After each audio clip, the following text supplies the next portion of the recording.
How you doing? We have a situation here with a 2012 Dodge Minivan where I've had to put an AC compressor and a dryer. So I really don't know that much about. I can bolt all this stuff together and that's fine. But these AC gauges actually is not my strong point. So my brother, Rudy, is actually going to take over this video from this point, and he's going to explain everything to do with pulling out contaminants in the system, which means pulling a vacuum, and then you inject the Freon into the system. So he's going to explain all this, and I'm going to hold the camera. All right, so I'm Rudy. I have a couple of YouTube channels, Take a Bath Productions and the Home Improvement channel. I'll leave links in the description below if you want to check those out. But my brother needed some help today doing this AC on his van. So we've got these gauges, these yellow jacket gauges, which I would normally use to do house air conditioning.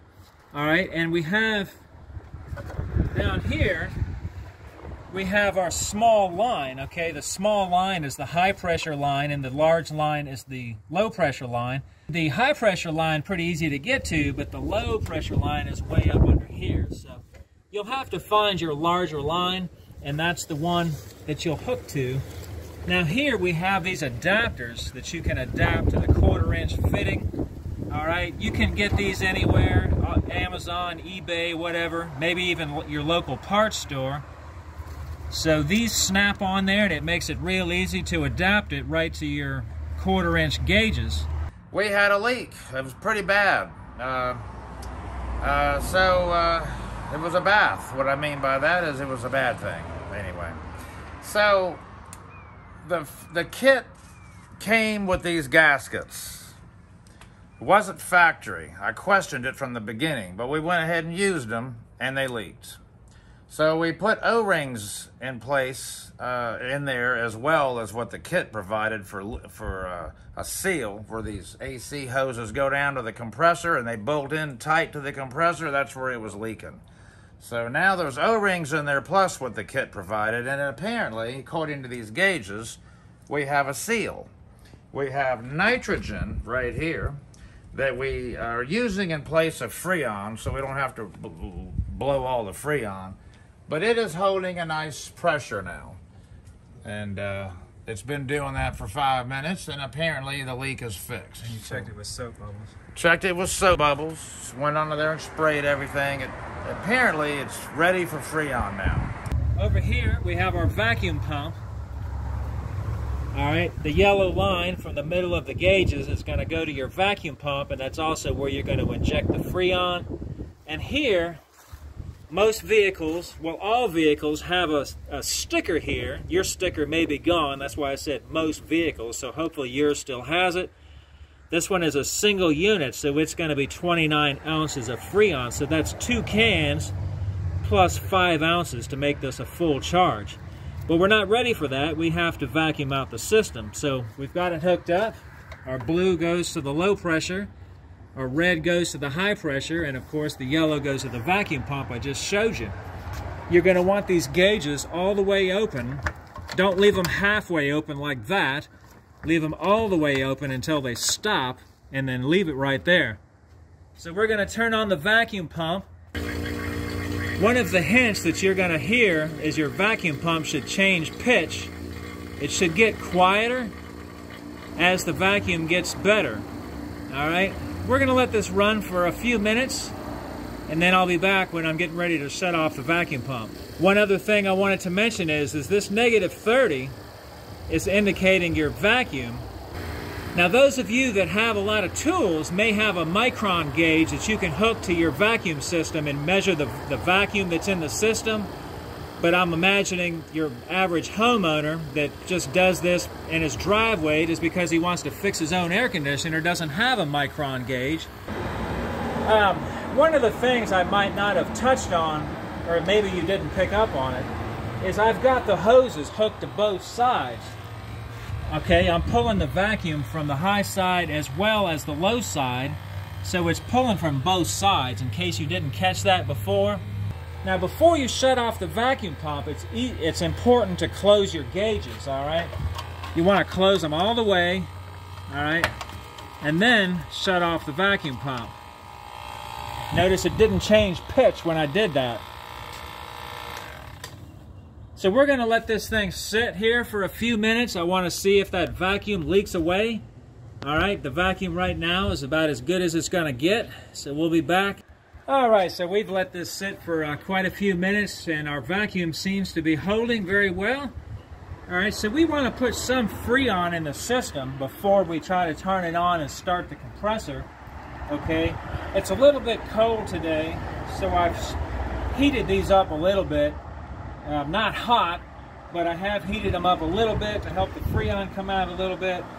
And not in the microwave. No, don't put them in the microwave. Yeah. So you're going to have one of these adapters. Yours may be different. So I'm going to show you how this one goes on, but if yours is different, that's utterly useless. All right. You want to hook your hose to this first before you try to release that. So just kind of turn this in until I heard it penetrate. Yeah, I heard that, yeah. Now, back this out.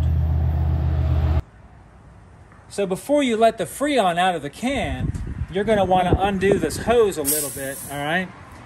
So that, all right, so watch this. See that? What you did there is I let the air out of the hose to get any kind of contaminants out of the hose, so I don't put that into the system. Now just open the low side valve. So you've opened up just the low side. Yep. So this can just about feels empty to me. So then how do you seal off what you already put in there? You close this, By close that valve, close the valve. low side valve, okay. Yeah, you don't want to charge from the high side. I think my can's pretty much empty, so I'm going to close this up. Now we're on our second can, and if you notice, when you open the valve and close the valve, the pressure doesn't change. So we're going to have to start the engine now to get the rest of this Freon in there. We're going to need 29 ounces. What is the reason that the can and the vehicle or the gauge doesn't change? Well, the pressure is equal. Right. Is why. When you start the engine, the suction from the compressor will pull the rest of this Freon into the system. So now the compressor is turned on. It's turned on, but the valve is off. So we're going to turn the valve on. That lets the Freon into the system. And we already know we got to empty this can. So we're just going to keep it running until the can is empty, and then we're going to switch over to our last can. All right, so we're on our third can here, and we know that our volume of Freon that we need to put in here is going to be within this third can somewhere. I just wanted to remind you all to bleed the Freon, to bleed the line. All right.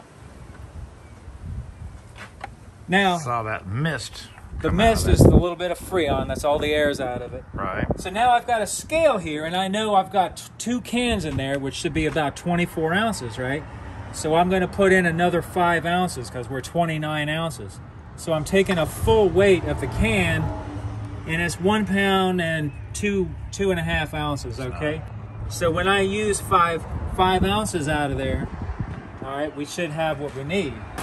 So we're only paying attention to the blue side of the scale now. Yeah, I've got the high side disconnected. Yeah. So we're going to let some in, and then I'm going to check the can weight. That's 29 ounces. Okay. And yeah, we're running about 25 to 30 pounds. It's kind of a cool day. It's barely 60 degrees today. Of course, the higher the temperature, if it's 85 degrees out here, we should have a little higher pressure. But that's basically it. That's how you do that.